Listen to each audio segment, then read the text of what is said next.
parti. Bon, bonjour à toutes et à tous. Bienvenue à notre rencontre bimensuelle, donc le Salon du Carrefour Immobilier. Donc, vous l'avez presque tous fait. On vous invite à allumer votre caméra, hein. On a très envie de vous voir et discuter avec vous. Aujourd'hui, c'est un salon de discussion.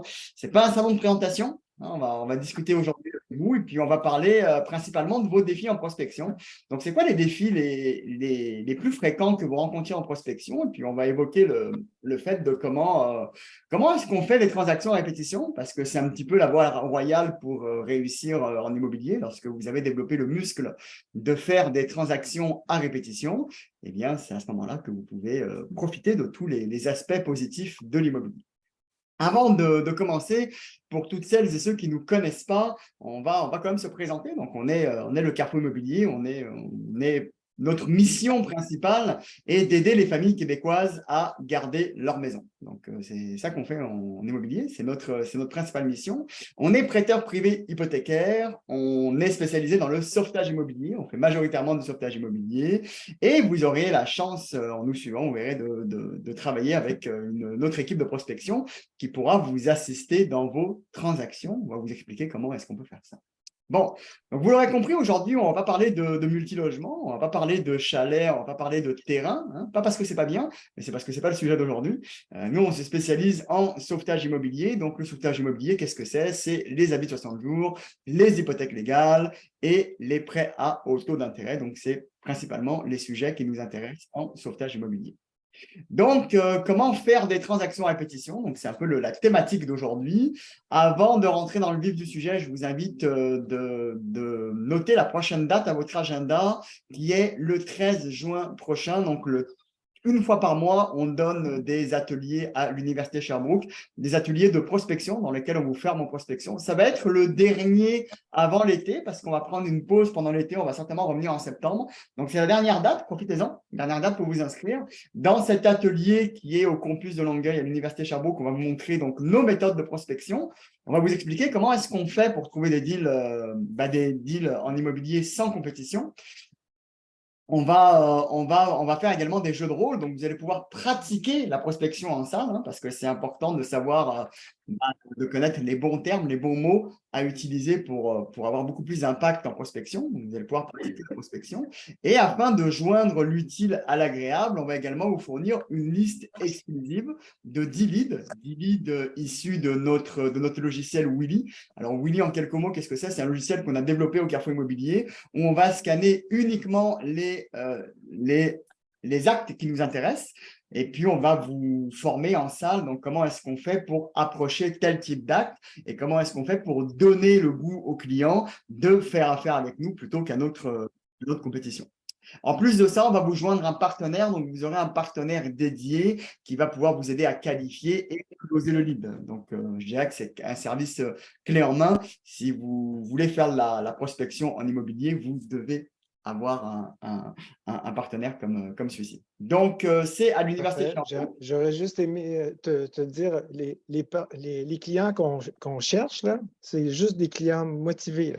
C'est super important qu'on comprenne ça. Ce n'est pas juste des clients qui nous intéressent, c'est aussi des clients hyper motivés. Absolument. C'est des clients qui n'ont pas le choix de faire une transaction et vous verrez que la vente n'est pas forcément la seule solution dans leur cas de figure. Donc, c'est ça que vous aurez durant cet atelier. Donc, on fait cet atelier, nous, notre but, c'est de former notre équipe. Cet atelier, à la base, est fait pour notre équipe de prospection. On a déjà une dizaine de prospecteurs qui travaillent avec nous, mais on ouvre quelques portes, donc quelques places seront ouvertes à ceux qui veulent voir ce que l'on fait et qui veulent joindre l'utile à l'agréable. Donc, vous aurez l'opportunité de participer. Les salles sont des petites salles, c'est des salles limitées à 15 personnes. Dans ces 15 personnes-là, il y en a déjà une dizaine qui est notre équipe.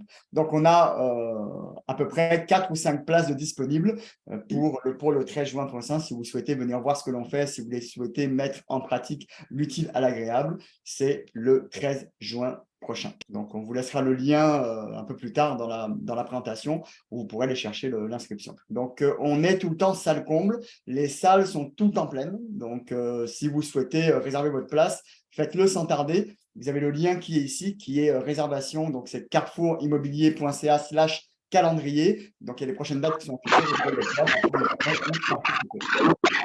Jacques, micro, s'il te plaît, Parasite, parce que, C'est bon, il a fermé ça. merci, super, excellent. Donc, on va rentrer dans le vif du sujet, comment faire des transactions à répétition. Donc là, bah, la première partie, il y a ces salons est souvent en deux parties. La première partie, je dirais que la parole est à vous. On va parler de vos défis, on va parler ensemble des pistes de réflexion que vous pouvez avoir pour régler votre défi en prospection. Et la deuxième partie, on va vous parler d'exemples concrets, d'exemples de réalisation, histoire de vous donner de la vision sur ce qui est possible en prospection.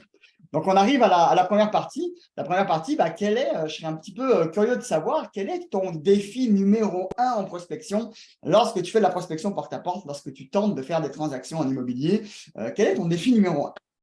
Là, la parole est à vous. Donc, est-ce qu'il y a quelqu'un qui aimerait se lancer?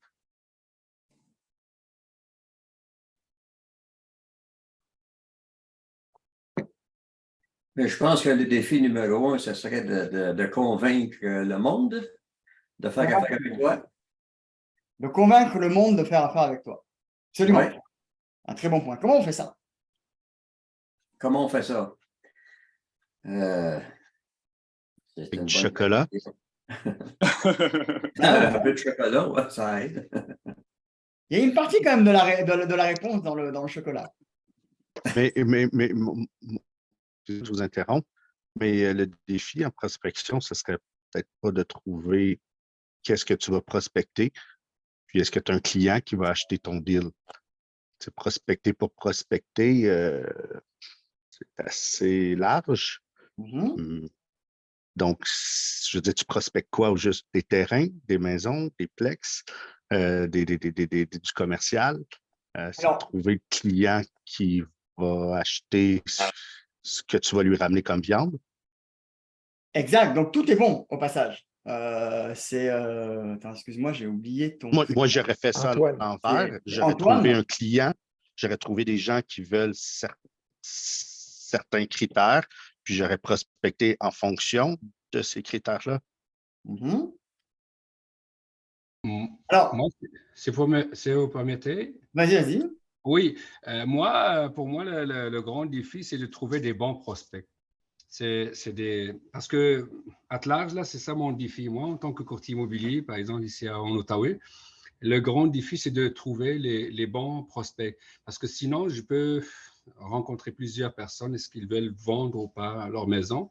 Oui, mais si j'ai un système qui m'aide à trouver les bons prospects, c'est-à-dire les personnes sont prêtes à vendre pour une raison ou une autre, ça serait magnifique. Donc, c'est ça mon grand défi à moi, là, c'est de trouver le prospect d'abord.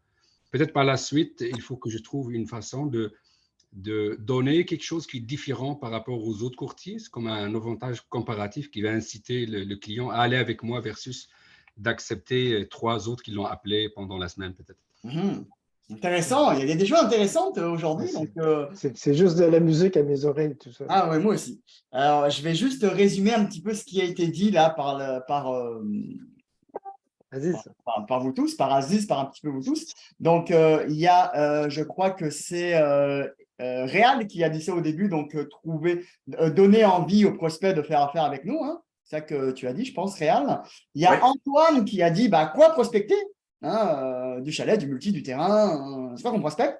Donc, c'est un très bon point aussi. Puis, il y a Aziz qui a dit trouver des bons prospects. Hein? À peu près ça. Est-ce qu'on en a d'autres? On a Eric qui a levé la main. Vas-y, Eric, on t'écoute. Oui, moi, dans mon cas, je te dirais trouver des bons collaborateurs aussi. Trouver des bons collaborateurs. Oui, exactement. D'être capable de s'entourer, de se déplacer dans des événements.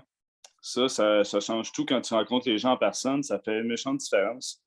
Puis, nous, on l'a vécu, là, mais je veux dire, je trouve que ça aide beaucoup. Ça aide aussi à l'assurance en soi aussi, d'être capable d'aller chercher de l'assurance.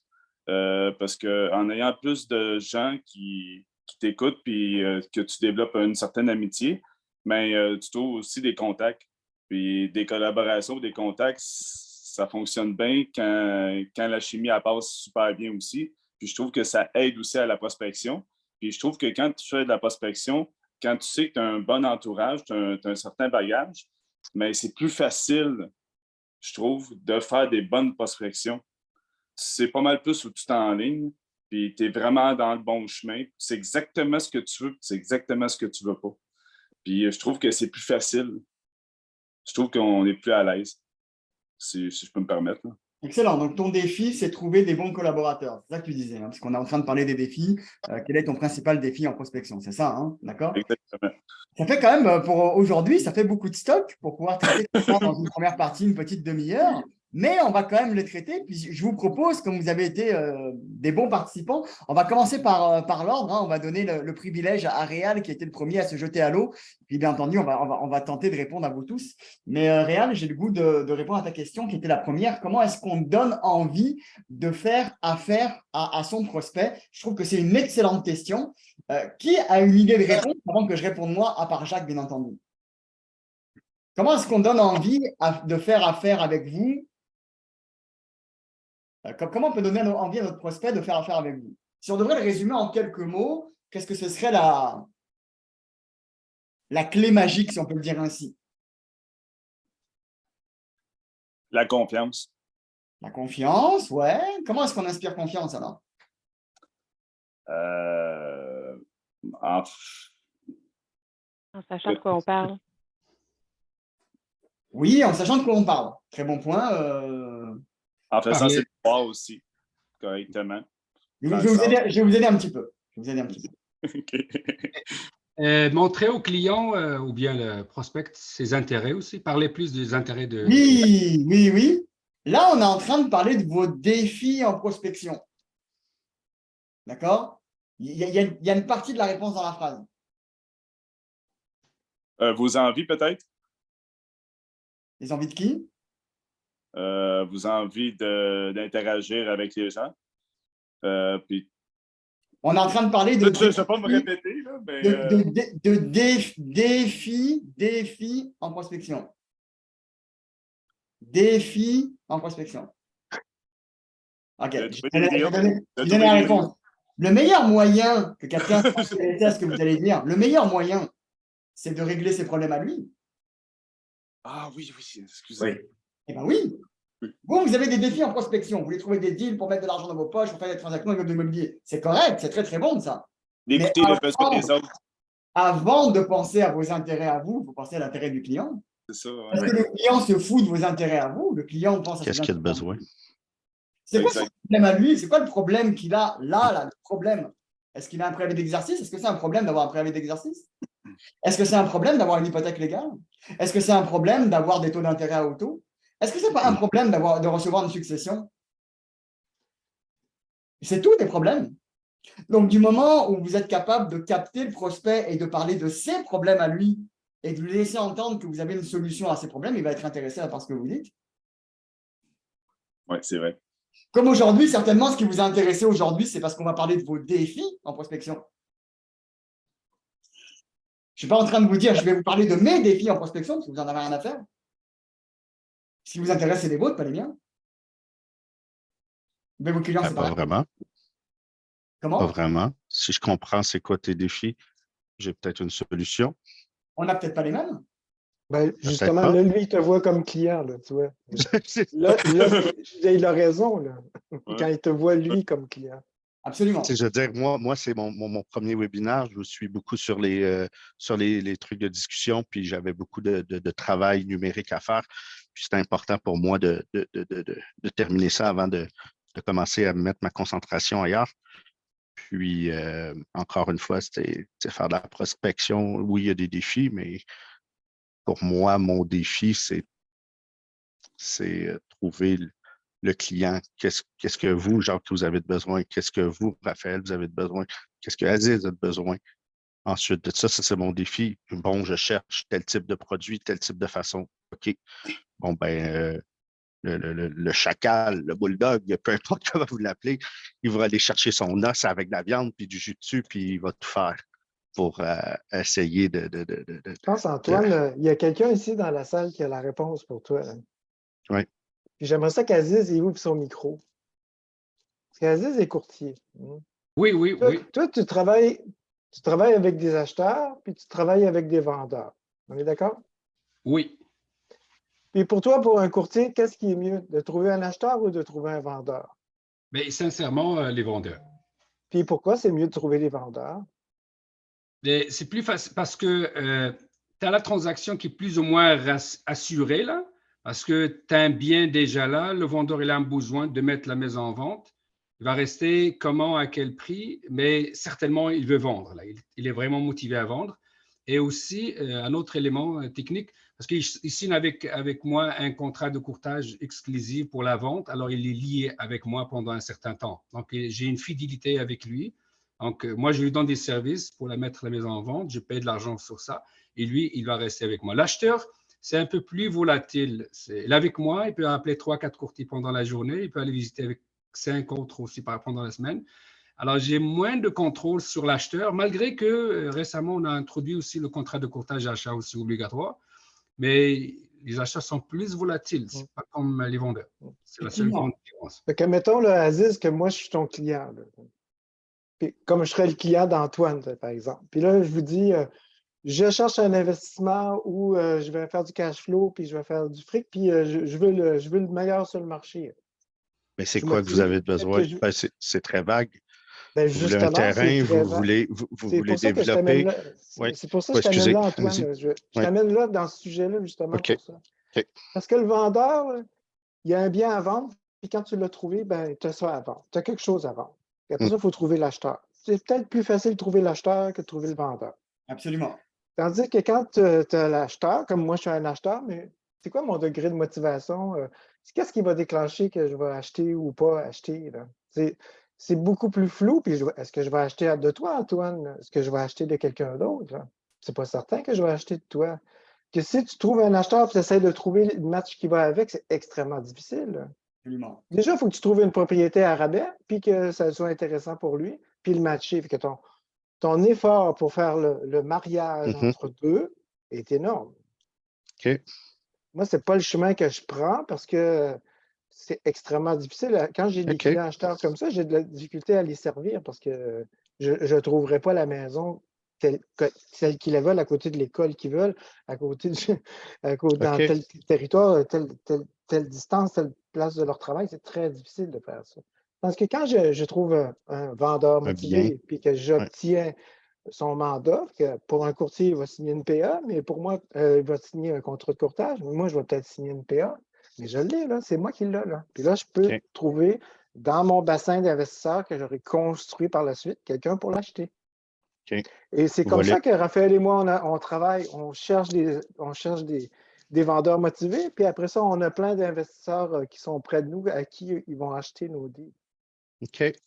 C'est parce que je viens d'un mode de vente différent. Je trouvais toujours un acheteur, puis je répondais à son besoin, puis la personne était contente, puis on signe un deal. Oui, mais moi, c'est juste plus difficile de voyez-vous, c'est ça, c'est que c'est différent pour l'immobilier. Non, c'est pas différent pour l'immobilier, ça dépend de qui on est, comment on veut travailler. Oui, exact. Oui. Il y a juste une petite nuance à faire. Trouver un acheteur lorsqu'on est déjà vendeur, c'est plus facile de trouver un acheteur qui va acheter une maison qu'on n'a pas encore déterminée. C'est vraiment différent. Si j'ai une maison à vendre, ben, les prospects qui vont rentrer, c'est des gens qui sont intéressés par ma maison. Ils vont m'envoyer un courriel. J'ai vu ta maison, je suis intéressé, je veux venir visiter. Alors, et c'est déjà ce qu'il veut. Il a déjà passé à travers des filtres de choix. Il va venir me voir en tant que courtier pour acheter la maison que je suis en train de vendre.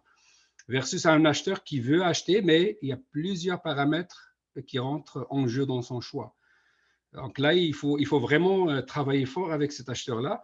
Et surtout, il faut décortiquer avec lui si besoin. Parce que c'est ça le grand problème du travail avec les acheteurs. Des courtiers, là, il va juste aller s'attarder aux chiffres. C'est quoi la maison que tu as achetée? C'est quoi ton budget? Et voilà, il va commencer à envoyer des maisons et bombarder. Là, il va dire non, j'ai déjà Realtos, je peux accéder à ça en ligne, je peux voir ça.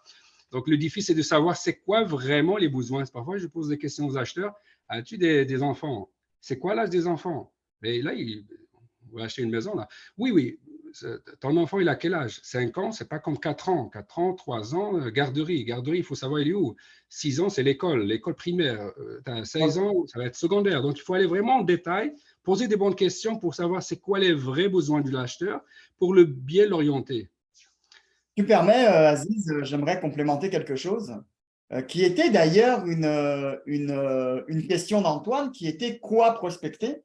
Je ne sais pas si vous l'avez vu ce que j'ai fait en intro, hein, et puis je le fais tout le temps, et c'est parce que c'est la mission du Carrefour Immobilier.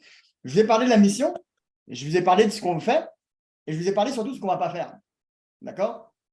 C'est ce qu'on appelle être spécialiste dans son domaine. Un spécialiste gagnera toujours mieux qu'un généraliste. Si vous allez voir votre médecin généraliste et qu'il va vous référer à un médecin spécialiste, le spécialiste va être mieux payé. Pourquoi? Parce qu'il ne fait que ça. D'accord? Donc, une clé également de la réponse, c'est de devenir le spécialiste dans son domaine. D'accord? Quand on cherche des clients, qu'il y en a un qui va acheter le multi, l'autre qui va acheter du chalet, l'autre qui va acheter de je ne sais quoi, ben on est spécialiste dans rien. Par contre, quand on est spécialiste dans quelque chose, nous, par exemple, le sauvetage immobilier, quand j'ai moi un prospect qui vient me voir, qui me dit « Ouais, moi, j'aimerais un… » Hier, j'en ai eu un. « Moi, j'aimerais un financement pour une résidence de personnes âgées. » Je ne fais pas ça. C'est pas ma spécialité. Je vais te référer à quelqu'un si tu veux, mais moi, je ne fais pas ça. Moi, c'est sauvetage immobilier. Donc, ça veut dire que vous allez attirer uniquement les clients qui correspondent à ce que vous recherchez. Et l'avantage, c'est que vous êtes vous êtes meilleur que n'importe qui pour les aider, parce que vous êtes spécialisé uniquement dans une niche précise. Donc, sans fausse modestie, quand un client veut un sauvetage immobilier, le meilleur sur le marché, c'est le Carrefour Immobilier. Parce qu'on fait uniquement ça. D'accord? Donc, ça, c'est une clé de réponse pour toi, Antoine, quand tu as posé la question « Quoi prospecter ?» Il y a tout qui est bon au passage. Le chalet, c'est bon, le terrain, c'est bon, le multi, c'est bon, tout est bon. Il faut devenir spécialiste dans son domaine. Et quand vous êtes spécialiste dans votre domaine, ben là, je ne connais aucun investisseur immobilier qui est spécialisé dans son domaine qui crève de faim. Je n'en connais aucun. Par contre, je connais beaucoup d'investisseurs immobiliers généralistes qui veulent tout faire, qui au final ne font pas grand-chose. Voilà. Ben, c'était d'où là un peu trouver, c'était un peu, peut-être que je me suis mal exprimé, trouver mon acheteur. Donc, exemple, disons que je développe des aptitudes justement dans le sauvetage immobilier, ben, je sais que vous faites du sauvetage immobilier. Donc, je peux me concentrer sur la recherche de prospects qui ont besoin d'un sauvetage immobilier. En fait, ce qui est important parce que ce que je comprends dans ce que tu dis, c'est comment est-ce que j'identifie la niche qui va me correspondre, parce que ce qui est important, encore une fois, toutes les niches sont bonnes, mais la niche qui va vous correspondre, la niche qui va correspondre à ce que vous voulez faire, il faut répondre à cette question-là qui semble être une question philosophique, mais qui est une vraie question à poser. C'est pourquoi est-ce que je fais de l'immobilier, d'accord? Et quel type d'investissement immobilier correspond à mes valeurs profondes? Moi, en tant qu'investisseur ou en tant que personne, si on sort de l'investissement immobilier, dans ma vie, moi, j'ai fait de la vente toute ma vie, j'adorais aider mes clients. J'adorais faire ça. D'accord? Donc, j'ai trouvé dans le sauvetage immobilier un moyen d'aider les gens à être bien rémunérés à faire ça. Okay? Mais encore une fois, c'est bon dans n'importe quel domaine. Ce qui est important, c'est de travailler sur vos valeurs et dire bah, c'est quel investissement immobilier qui correspond à mes valeurs profondes. Et du moment où vous avez détecté ça, bah, devenir spécialiste dans le domaine. Voilà. Merci. Good. Donc, on a tenté de répondre parce que ça mériterait plus de temps pour répondre à toutes ces questions-là, mais ça fait quand même, il y avait beaucoup de stock. Donc, on a juste résumé. On a tenté de répondre à donner envie de faire affaire, quoi prospecter. Et on n'a pas tellement répondu à trouver des bons prospects et trouver des bons collaborateurs. On peut le répondre aussi si vous le souhaitez, mais trouver des bons prospects, on a eu un élément de réponse, mais je pense que ça mériterait qu'on le répète un petit peu. Jacques en a parlé tantôt, et puis Aziz en a parlé également toi aussi. Mais trouver un bon prospect, c'est trouver quelqu'un qui est motivé à faire une transaction. Et ce serait beaucoup plus solide quand le vendeur est motivé, ou du moins la personne est motivée de sortir d'une situation. Parce qu'il y a un comportement qui est un comportement humain, d'accord, et qui est que vous avez tous, vous individuellement et vos clients également, c'est qu'un être humain va être beaucoup plus motivé à bouger quand il a un problème que quand il a un désir. D'accord? Je pense que vous connaissez plein de gens dans votre entourage qui pensent un jour créer leur entreprise ou pensent un jour faire de l'investissement immobilier. D'accord? Cependant, une personne qui a un préavis d'exercice qui a 60 jours pour bouger, il a 60 jours. OK? Donc, beaucoup plus puissant de travailler des personnes qui n'ont pas le choix de faire quelque chose. D'accord? De ce qu'on appelle un vendeur motivé. Parce qu'un vendeur motivé, Aziz, tu vas me le confirmer, toi qui es courtier, bah, c'est beaucoup plus facile de faire une transaction avec lui, de vendre sa maison quand il est déterminé à vendre, versus une personne qui pense acheter une maison. Absolument, oui. C'est beaucoup plus solide. Donc, comment est-ce qu'on fait pour trouver des bons prospects? Il faut trouver des prospects qui ont des problèmes et qui sont motivés. Ça veut dire qui ont besoin de bouger. OK? J'espère que j'ai répondu à la partie de cette question-là. Ça mériterait de l'approfondir parce qu'il y a plein d'exemples qu'on pourrait donner là-dedans, mais on n'a qu'une heure aujourd'hui, je dirais. Mais comment on les trouve, les clients motivés, Raphaël? Là, il va falloir avoir il faut déjà être dans une spécialité. Ça, c'est déjà la première des choses.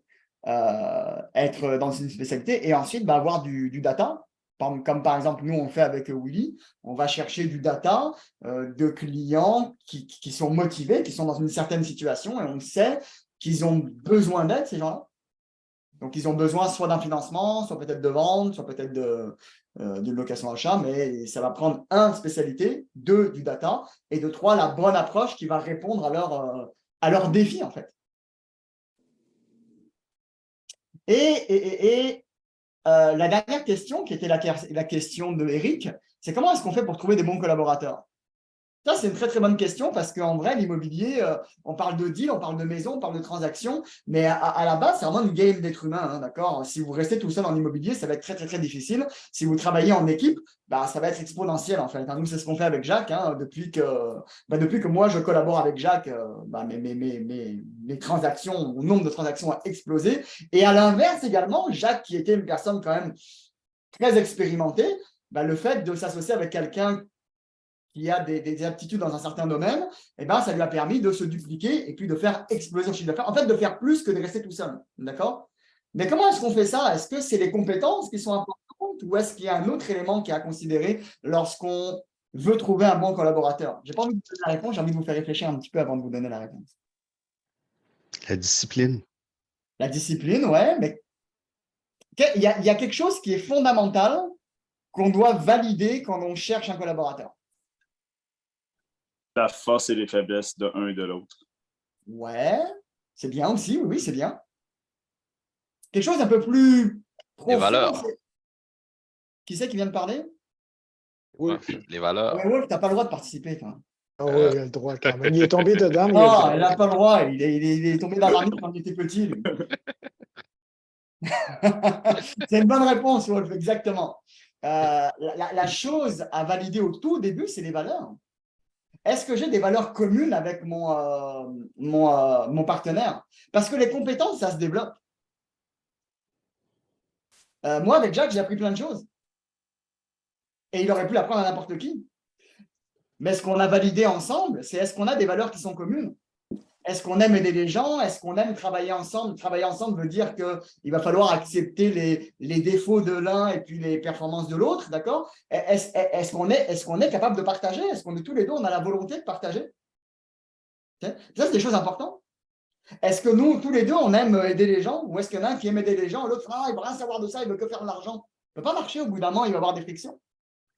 D'accord? Donc, les valeurs, est-ce que les valeurs sont communes? Est-ce que tout le monde, tous les deux ou tous ensemble, si vous êtes une équipe, ce que je vous souhaite, c'est est-ce que toute l'équipe va dans le même sens? Est-ce que les valeurs communes, les valeurs de, je ne sais pas, vous pouvez avoir plusieurs valeurs, mais les valeurs de respect, les valeurs de partage, les valeurs d'entraide font partie de vos valeurs fondamentales? Et est-ce qu'elles font partie des mêmes valeurs que votre collaborateur? J'aime ça, tu nous dis qu'est-ce qu'il faut pour trouver des partenaires, mais ça serait le fun de savoir aussi qu'est-ce qu'il ne faut pas dans un partenaire. Un très bon point. Qu'est-ce qu'il ne faut pas, tiens? Des fois, on ne sait pas trop ce qu'on veut, mais on sait ce qu'on ne veut pas. Qu'est-ce que vous ne voulez pas comme partenaire? Une personne qui n'est pas comme disponible. Une personne comme vous? Une personne non disponible. Je ne veux pas. Ça, je veux pas ça. Après ça, qu'est-ce qu'on ne veut pas? Personne qui ne paye pas. Personne qui ne paye pas comme partenaire, ouais, c'est Qui n'aime pas partager. Un partenaire qui n'aime pas partager. Ouais. Partager, oui. Pensez quand vous avez pris un conjoint ou une conjointe. Là. Qui ne te trompe pas. Qu'est-ce qui est important? Ouais. Il n'y a pas de support. Le respect, peut-être? Respect. Ouais. En fait, Vous ça avez va parlé de partage, c'était la important tout à l'heure. confiance. La confiance. Ouais. La mission qui est la même, peut-être aussi? Oui. La bonne communication. Oui. Est-ce que ça vous prend quelqu'un qui vous ressemble? Pas nécessairement. Non, hein, parce que dans un couple, s'il y a 2 hommes, ça ne marche pas super fort. Et pourtant, vous ressemblez sur ce côté-là. Des fois, ça prend juste quelqu'un de complémentaire. Mhm. Bonne Tu sais, complicité. quelqu'un qui a des forces, qui est plus fort que vous dans ce que vous n'êtes pas fort. Exact. Parce Ouais, que c'est souvent, là, les gens faibles, là, ils choisissent des gens moins bons qu'eux parce qu'ils ne veulent pas qu'ils prennent leur place. Oh, Moi, non, c'est pas ce que bon. j'ai fait avec Raphaël. J'ai pris Raphaël parce qu'il était meilleur que moi dans certains aspects. Puis Raphaël, il m'a choisi aussi comme partenaire parce que j'étais plus fort que lui dans d'autres aspects dans lesquels il avait besoin de cette connaissance-là ou de cette expertise-là. Exactement, exactement. Alors, quand Ouais, les c'est- deux se marient ensemble, ben, ce que ça fait pas juste doubler le chiffre d'affaires, parce que juste doubler le chiffre d'affaires, ça aurait été plate. Tu sais, ça aurait été comme juste avoir un ami de plus avec qui travailler puis faire la même chose. Mais là, ça a juste permis de. Je pense qu'on est au moins rendu à 6 fois après 2 ans. Là. Puis Oui, absolument. c'est juste le début. Là. Ouais, c'est c'est- exponentiel. ouais. Fait que c'est pas juste une question d'argent, mais c'est une question aussi de à chaque jour, on se parle, on a du fun ensemble, on est content de se voir, on forme vraiment une équipe. Après ça, on a inséré dans notre équipe, on a pris d'autres personnes avec nous, avec qui on a du fun aussi. Tu sais, Wolf, c'est devenu un ami, on se voit souvent. Tu sais, je veux dire, c'est des choses qui sont importantes. En tout cas, moi, dans ma vie, c'est important. Là. Ah, clairement Puis, aussi. je vous donnerais comme premier conseil, c'est un peu comme quand avant de vous marier, qu'est-ce qu'on fait avant de se marier? On fait des fiançailles? Hein? C'est bien ça, on promet de se marier, puis après ça, ben, on continue à se fréquenter avant de se marier. Je vous dirais que en affaires, je vous dirais de faire des fiançailles. Au moins, commencer à faire des transactions avec les gens pour voir comment ils vont être quand ça va être difficile. Tester le partenariat. Après ça, vous pourrez faire un mariage d'affaires après. Mais ce que je vois souvent, c'est des gens qui se mettent ensemble, puis qui se ressemblent, puis qui sont tous les deux pas bons dans quelque chose, puis comme si ça allait donner quelque chose de plus grand. Mais non, ça ne marche pas, ça. Mhm. Si vous prenez quelqu'un comme vous qui a les mêmes faiblesses que vous, ça va juste multiplier la faiblesse. Absolument. Votre faiblesse, en fait, elle va devenir plus grande parce que l'autre, il va vous entraîner dedans aussi. Il ne vous permettra pas de vous élever. Et ce qui va faire également que, si je peux complémenter, Jacques, ce qui va faire également qu'un partenariat va être puissant, c'est que dans votre esprit à tous, le partenariat doit être un partenariat long terme. On ne doit pas viser des résultats dans les 90 prochains jours, mais plutôt des résultats dans 3, 5 ans, 10 ans, 20 ans. Comment est-ce qu'on se voit plus tard? D'accord? Parce que c'est qu'avec des partenariats long terme qu'on fait des choses qui sont exponentielles. Au début, on ne se connaît pas trop, on n'a pas trop confiance l'un et l'autre, on commence à faire des choses, on a de plus en plus confiance. Et après, on a tellement confiance que ça va comme de l'eau, là. Avec Jacques, ça fait des années qu'on se connaît. Avec Wolf, ça fait des années qu'on se connaît. Donc maintenant, la confiance est bâtie et ça nous permet de faire des transactions qu'on n'aurait jamais pu faire si on ne se connaissait pas. C'est comme Wolf, je pense que tu viens d'acheter une transaction récemment, là, ou c'est fait ou ça est en train de se faire. Là. Ouais, exact. Bon, mais mettons que je reprends ce deal-là, puis je le publie sur Internet, puis je dis j'ai un super deal. Là. Mais moi, il n'y a personne qui m'appelle. Vous comprenez? Je publie ça, le deal est extrêmement bon, puis des fois, je me dis comment ça fait que les gens n'y appellent pas? Parce que là, ils se méfient, c'est trop beau pour être vrai, c'est machin. Ça ne marche pas. Là. Mais par contre, quand on se connaît, on se fréquente, puis on se voit souvent, la confiance s'installe, puis quand on appelle Wolf, maintenant, il dit waouh, c'est super. J'ai toute l'information, on ne me cache rien, donc je suis confiant, je vais faire le deal. Vous comprenez? Et surtout, en plus, il connaît la game parce qu'il est formé à la game, parce qu'il le fait depuis longtemps, il sait exactement dans quoi on est. D'accord?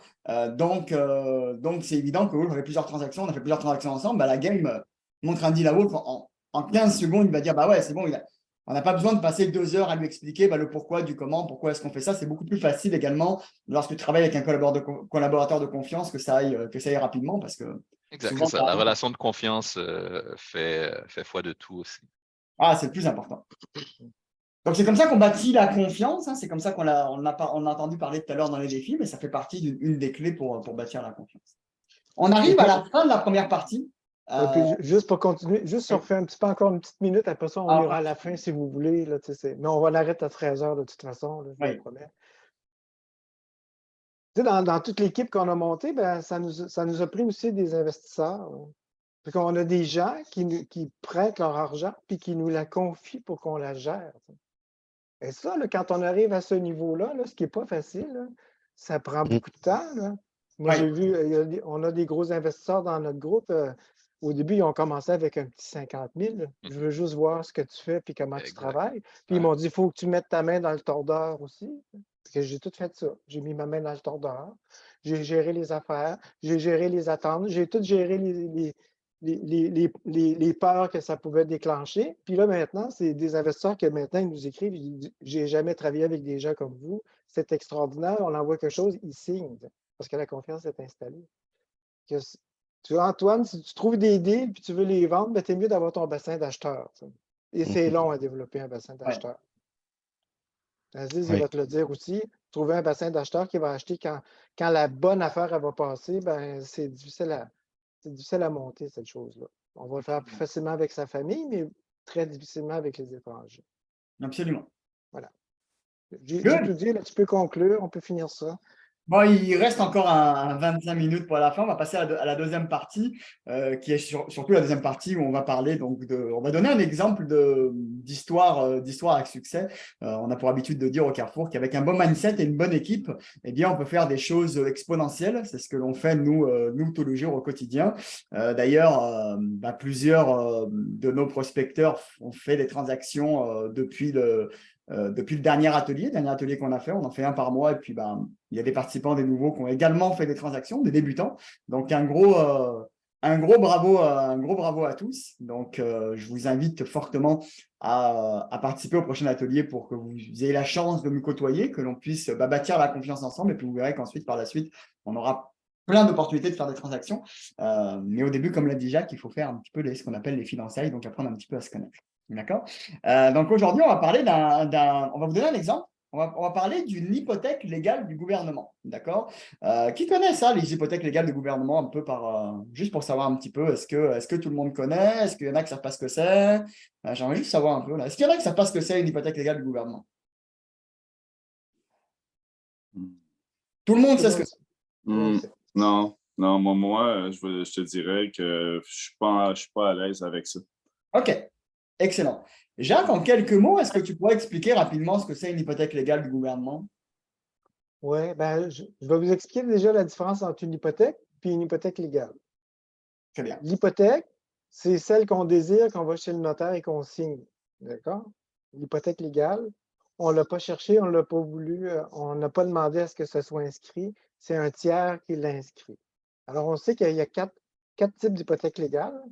Il y a les hypothèques que tout le monde connaît, l'hypothèque légale de la construction. On n'a pas payé son constructeur. Il nous faut une hypothèque légale. Et celle-là a la particularité de prendre un rang prioritaire, de se mettre avant tout le monde. Et ensuite, il y a 3 autres types d'hypothèques légales. Je vais vous nommer celles qu'on rencontre le moins. C'est l'hypothèque légale pour les taxes, pour les frais de copropriété qui ne sont pas payés. Puis les 2 autres qu'on rencontre le plus souvent, c'est les hypothèques légales du gouvernement. C'est-à-dire que vous n'avez pas payé vos impôts, le gouvernement va prendre un lien sur votre maison pour se faire payer. Puis il y a les hypothèques légales de jugement, c'est-à-dire que vous allez au tribunal un contre un autre, puis il a une propriété. Si vous avez un jugement, vous pouvez mettre une hypothèque sur sa maison pour vous faire payer, pour être sûr de vous faire payer. Là, dans ce cas-ci, on parle particulièrement des hypothèques légales du gouvernement, c'est-à-dire des impôts pas payés, ça peut être des déductions à la source pas payées, que le gouvernement, après un certain temps, va vous émettre une cotisation. Si vous ne la payez pas, il va mettre une hypothèque légale sur la maison.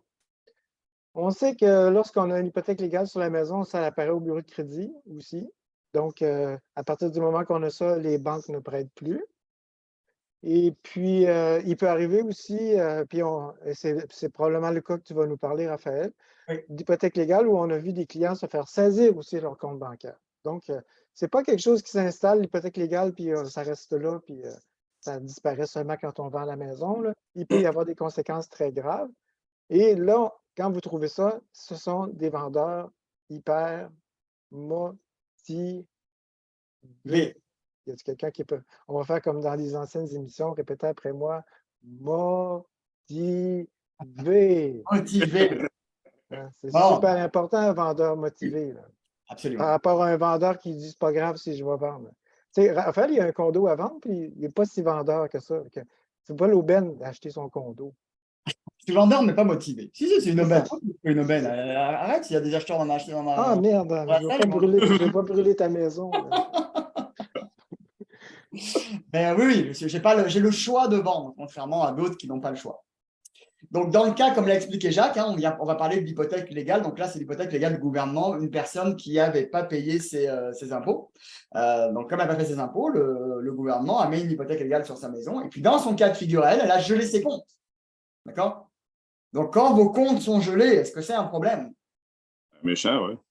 Si demain, on n'a plus accès à nos comptes, là, c'est un maudit gros problème. Là, on ne peut plus rien faire. Là. Mais, OK, j'ai un client comme ça, il a une hypothèque légale, il a les comptes gelés, qu'est-ce que je fais? Est-ce qu'il est forcément vendeur? Non. Non. Il y a peut-être une bonne équité sur sa maison aussi. Ouais, alors qu'est-ce qu'on fait? Ben, on lui refait un prêt. Un prêt? Tu règles son hypothèque légale, tu lui fais un prêt, tu prends une deuxième hypothèque, puis tu remontes tranquillement son crédit, puis tu proposes de vendre sa maison s'il est en séparation. Puis ça, il y a plusieurs facteurs qui font que peut-être qu'il ne vendra pas ou peut-être qu'il va vendre, peut-être que l'hypothèque légale a amené dans son couple une pension, puis là, ben, il y a une séparation qui s'en vient ou il y a plusieurs hypothèses. Là. Absolument. Dans ce cas de figure-là, donc nous, ce qu'on a fait, c'est qu'on a fait un prêt privé. On a fait un prêt privé pour payer l'hypothèque légale. Comme on a du personnel chez nous, comme Jacques, comme Jean, comme France, qui sont accrédités Equifax, donc on peut les accompagner à redresser leur crédit. Donc on leur a fait un prêt privé pour reprendre le contrôle de la situation, payer l'hypothèque légale, leur remonter le crédit et puis, hop, les renvoyer à la banque pour qu'ils se refinancent. D'accord? Donc ça permet de faire une transaction en faisant un prêt privé. Okay. On a eu le même cas de figure d'hypothèque légale où là, le client il n'y avait pas de porte de sortie. Ça veut dire que tant bien même, on avait un autre cas comme celui-ci, tant bien même qu'on payait l'hypothèque légale, même si on redressait le crédit, comme les revenus étaient très très bas, ce n'était pas possible de se repasser à la banque. Donc, dans ce cas de figure-là, vas-y, ça va t'intéresser ce que je vais dire. On a fait un prêt privé pour payer la situation. Et par contre, on a mis dans le contrat, on a demandé, on a dit, comme tu n'as pas trop financé, nous, on te permet de reprendre le contrôle de ta situation. Par contre, on va te demander de vendre la maison. On va te demander de vendre la maison avec le courtier de notre choix. Pourquoi le courtier de notre choix? Parce qu'on ne veut pas qu'il prenne son beau-frère, qui est courtier à temps partiel, une fois par semaine, et qui ne connaît rien au marché. Ça nous prend un courtier que nous, on a confiance, avec qui on travaille, qui connaît bien son marché, qui va inscrire la bâtisse et qui va la vendre à un prix qui reflète le marché et qui va la vendre rapidement. D'accord? C'est ce qu'on appelle dans le jargon une vente ordonnée. Ça veut dire que nous, en tant que prêteur, ça permet de faire un prêt. Ça permet également au courtier avec qui on collabore de faire une vente. Et ça permet surtout au client de reprendre le contrôle de sa situation et de vendre sa maison sans pour autant devoir la vendre en urgence à rabais. D'accord? Ou se la faire saisir par les créanciers s'il y a un créancier qui saisit la maison. Ronald, il nous fait lire son journal, Ronald. Qui ça?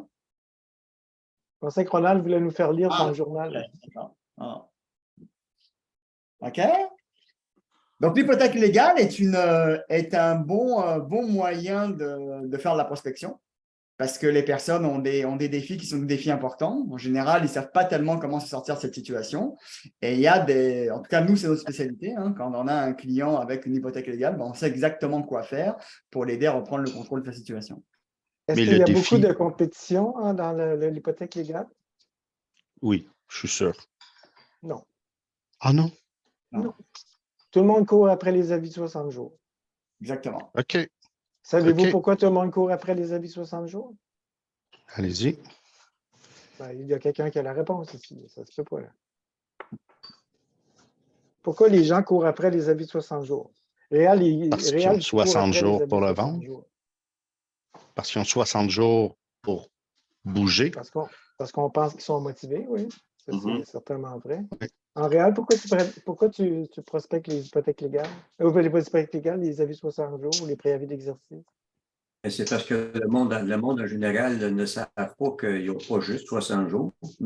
Généralement, ils ont 60 jours pour la banque, oui, sauf qu'après ça, il y a un processus légal qui s'installe, puis pour mettre la maison à vendre, ça peut aller jusqu'à 6 mois. Sauf que la grande majorité des personnes ne savent pas ça. Ils pensent que les autres, après 60 jours, il faut qu'ils sortent ou il faut qu'ils vont de la maison tout de suite, là. Ou sinon, ils perdent la maison. Donc, on est là justement pour aller leur aider aussi pour les acclimater avec ça, là, pour leur expliquer un petit peu c'est quoi le processus. Puis, c'est ça, leur donner confiance aussi, là. Moi, je pense que la plupart des gens, ils vont prospecter les hypothèques, les préavis d'exercice parce que l'intention, c'est principalement d'acheter la maison. Ils se disent, ben, ces gens-là, ils n'ont pas le choix, ils vont vendre la maison puis ils vont me la vendre. Mais il arrive qu'il y a énormément de compétition, parce qu'il y a beaucoup de compétition, parce qu'il y a des logiciels qui distribuent cette information-là à large. Vous vous abonnez, puis il y a 600 personnes qui reçoivent l'information. Donc, il y a énormément de concurrence. Tandis que les hypothèques légales, tout le monde vous dit que ce n'est pas intéressant parce que des fois, c'est juste 5 000 ou c'est juste 20 000 Comme c'est petit, ben, ils vont se démerder tout ça, mais ce n'est pas le cas. Et c'est là qu'on trouve les meilleures occasions, finalement. Il y a des gens qui enlevaient des hypothèques légales comme ça. On a prêté l'argent, puis des fois, c'était pour vendre la maison par la suite, ou des fois, même, ils acceptent de nous la vendre un petit peu moins cher que le prix du marché. Puis c'est facile de négocier rendu là, en passant par la porte du financement, plutôt qu'en passant par la porte agressive, je le considère, de vouloir acheter une maison en détresse. C'est ce qui fait qu'avec cette stratégie-là, ben, on se met à l'avant de tout le monde. On se met dans une situation où il n'y a pas de concurrence. Absolument. Parce que des cas comme ça, ben, il n'y en a pas 2, 3, il y en a des centaines, voire des milliers. Puis, est-ce qu'il y a un délai pour les hypothèques légales? Exemple, la personne a reçu une hypothèque légale, ça fait 3 mois ou 4 mois ou 30 jours. Est-ce qu'il y a un délai pour régler son dossier ou c'est un peu plus long que le 60 jours? Ou... Ben, en fait, il y a pas le gouvernement ne fait pas de préavis puis il ne fait pas de prise en paiement des maisons. Ni de prise en paiement, ni de vente forcée. En tout cas, vente forcée, c'est très rare. Là. Très, très, très rare. Donc, il n'y a pas vraiment d'urgence là-dessus. Mais par contre, c'est comme si tu avais une épine dans le pied, tu viens pas de louer une auto, tu n'es pas capable de louer une auto, tu veux une carte de crédit, pas de carte de crédit, la banque ne veut pas te prêter, tu veux refinancer, tu n'es pas capable de te sortir de la situation, c'est extrêmement compliqué. Oui. Et ce que les gens, ils sont super contents, c'est quand on va les voir pour leur dire qu'on a des solutions pour les sortir de ces chaussures-là pas confortables. Vous comprenez? Oui, je comprends très bien. Là, on arrive vraiment dans un problème difficile des gens, comme Raphaël dit, un problème dur. Alors, on arrive avec un problème qu'on a des alternatives pour enlever la douleur. On ne va pas tout corriger, là, mais on va au moins enlever ce qui fait mal, c'est-à-dire l'accès au crédit. Pas de crédit aujourd'hui, c'est difficile de vivre comme ça. Là. Ah oui, c'est sûr. Demande à Raphaël, quand il est arrivé au Canada, il n'y avait pas de bureau de crédit. Quand tu arrives, tu es tout nu. Là, tu n'as pas de crédit, puis là, tu veux te louer un logement, tu veux te prendre des cartes de crédit. Ça devient compliqué. Là. Ouais, c'est ça te prend une banque qui comprend que tu peux avoir une carte de crédit parce que tu es un nouvel arrivant. Ça te prend des garanties. Il faut laisser un dépôt. Des garanties, il te demande des garanties. Le premier logement que j'avais loué, il m'a demandé des garanties, il m'a demandé les copies de mes comptes de banque, combien j'avais sur mon compte de banque. Non, c'était vraiment, j'étais obligé de démontrer par patte blanche, là, parce que j'étais français qui arrivait, j'avais pas de carte. Même si j'avais une belle situation, pour eux, pas de crédit, pas de crédit. Est-ce que tu avais moins de choix que d'autres? Est-ce que tu avais moins de choix, Raphaël? Est-ce que j'avais moins de choix? Il y avait des propriétaires qui ne voulaient pas te prendre, ça, c'est certain. J'ai pas eu ce cas parce que j'en avais prospecté qu'une tour à condo, puis c'est eux que je voulais, puis ils m'ont demandé plein de garanties, mais je l'ai eu. Par contre, où j'avais eu des difficultés, c'est pour un emprunt hypothécaire. Un emprunt hypothécaire, ils me demandaient plus de 35% de mise de fonds pour acheter. Parce que, comme je n'avais pas de crédit, il n'y avait que quelques banques qui le faisaient. Il fallait que je mette 35% dedans, ce qui ne m'arrangeait pas beaucoup, parce que ça ne me tentait pas trop de geler 35% de mes fonds. Donc, c'est d'ailleurs la raison pour laquelle je suis resté locataire à certains moments, le temps de me bâtir mon crédit. Moi, c'est la première fois qu'on parle de ce sujet-là, mais tu vois, vous voyez, pas de crédit, ça n'empêche pas de vivre, mais ça dérange. Ah oui, c'est évident. Ça nous enlève du choix. C'est évident. Quand vous allez voir des clients qui ont des hypothèques légales, vous les aidez à retourner à une vie un peu plus normale. Voilà. Dans la société dans laquelle on vit, le bureau de crédit, c'est comme super important. Oui, et puis l'hypothèque légale, il faut toujours garder à l'esprit que oui, le gouvernement ne saisit pas. Oui, il y a comme pas d'urgence, mais attention, tout devient urgent quand le gouvernement va se mettre à geler les comptes. Hein, d'accord? Et que des fois, il ne se passe rien, puis il peut se passer rien pendant des mois, voire peut-être des années, mais à n'importe quel moment, il peut décider de geler les comptes et bing, et là tout devient urgent. Hein, d'accord? Donc, vaut mieux agir en amont que se prendre au dépourvu. Et ce qui est drôle, c'est si tu as de l'argent dans ton compte, mais pas assez par rapport à ce que le gouvernement il veut, ben, des fois, il ne saisit pas tout, mais si tu voudrais payer, tu ne pourrais même pas payer parce que le compte est bloqué. Exact. Bon, Puis les hypothèques légales sont enregistrées où? Dans le registre foncier. Dans le registre foncier.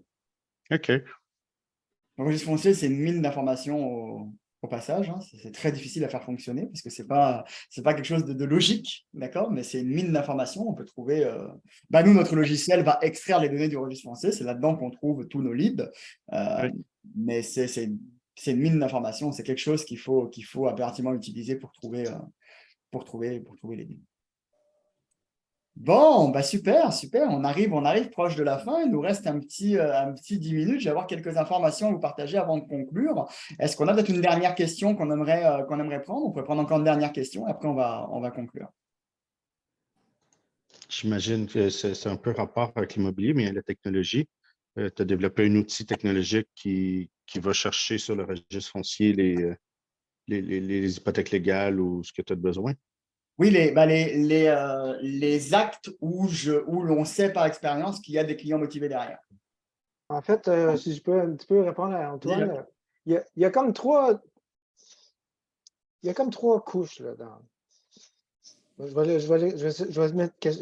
vais essayer de mettre quelque chose de clair dans ma tête, là, je vais vous l'expliquer, mais il y a comme trois couches pour arriver à la connaissance. La première, c'est les données. Les données, là, ils se trouvent dans le registre foncier. Tout est là.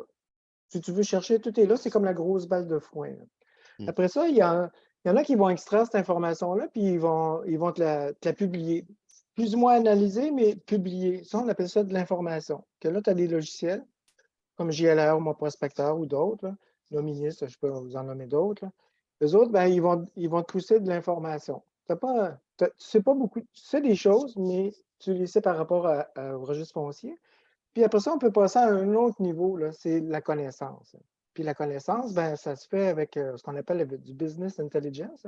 Intelligence, ce n'est pas dans le sens d'intelligence comme en français. C'est de connaître sa business, puis on la connaît en analysant les données. Ce qu'on a fait, nous, c'est d'aller chercher les données du registre foncier, de les mettre dans une base de données, puis après ça, de mettre des algorithmes puis des robots intelligents qui vont faire l'analyse du data pour extraire ceux qui ont un fort potentiel ou qui vont être motivés. Tu sais, par exemple, Aziz, qui voudrait avoir des propriétés à vendre, ben, ça serait intéressant qu'ils trouvent des propriétaires qui n'ont pas seulement une hypothèque légale, mais qui ont aussi des antécédents aussi dans le passé. Et que ceux-là, quand tu vas aller les voir, ils vont être beaucoup plus intéressants à travailler.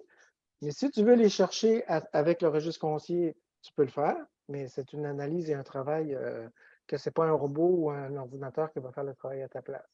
Alors, nous, c'est ce qu'on a fait, c'est de mettre en place un logiciel qui va éliminer le plus possible, parce que moi, c'est le même que je travaille, j'élimine le plus possible de vendeurs, parce qu'il y en a qui ne m'intéressent pas, pour ne garder ceux qui sont motivés ou ceux, comme disait Raphaël tout à l'heure, ceux qui m'intéressent. Et ceux qui m'intéressent, c'est ceux qui ont un problème difficile qu'il faut qu'ils règlent bientôt. Là. Alors, notre logiciel, il sert à ça. Puis après ça, ben, on extrait, une fois qu'on a fait l'analyse, on l'a appelé Willy, notre logiciel, ben, il va transférer cette information-là dans un CRM pour laquelle vous allez être capable de gérer votre temps, gérer vos communications, puis de faire le suivi complet de votre client jusqu'à ce que ça soit notarié, par exemple. Fait que là, si tu as des données qui te permettent de pointer précisément des clients motivés et qui te permettent de faire toute ta gestion puis de gérer ton temps après ça pour arriver à plus de résultats, ben, ça génère juste plus de revenus à la fin de l'année. Absolument. Est-ce que vous avez plus de données que de personnes? Est-ce que vous avez plus de données que de personnes qui contactent ces leads-là? Vous avez plus de personnes qui à peu près 5000 portes à aller cogner aux portes, alors on n'a pas, OK, vous n'avez pas, pas les 100 prospecteurs qu'il nous faut. Là. OK, intéressant. Good. Bon, bah super, on va arriver vers la fin. Il nous reste un petit 5 minutes. Je vais vous partager quelques informations avant de conclure. J'espère que vous avez apprécié votre heure du midi. Donc, on se réunit toutes les 2 semaines. Donc, venez nous voir toutes les 2 semaines. Normalement, vous êtes inscrit à une base chez nous, donc vous recevez des rappels. Mais je vous invite à les mettre à l'agenda. Hein. Toutes les 2 semaines, on se rencontre et on a un salon de discussion comme celui-ci. La prochaine rencontre, c'est le 31 mai. Hein, si vous n'êtes pas inscrit, vous pouvez vérifier. Vous pouvez utiliser le lien ici, bit.ly/prospecteur. Vous pouvez vérifier si vous êtes bien inscrit. Comme ça, vous allez recevoir les rappels pour les prochains ateliers, pour les prochains salons. Le prochain atelier, si ça vous a plu, ce que vous avez entendu aujourd'hui, vous aimeriez expérimenter ce qu'il y a à l'intérieur de la base de données de Willy, puis avoir un échantillon de cette base-là, bah, je vous invite à vous inscrire au prochain atelier du 13 juin, qui va être d'ailleurs le dernier avant l'été. Donc, le lien est ici, c'est carrefourimmobilier.ca/calendrier. Il reste une date et quelques places si vous voulez vous inscrire. On vous donnera une liste, un échantillon de notre intelligence artificielle Willy pour que vous puissiez joindre l'utile à l'agréable et avoir une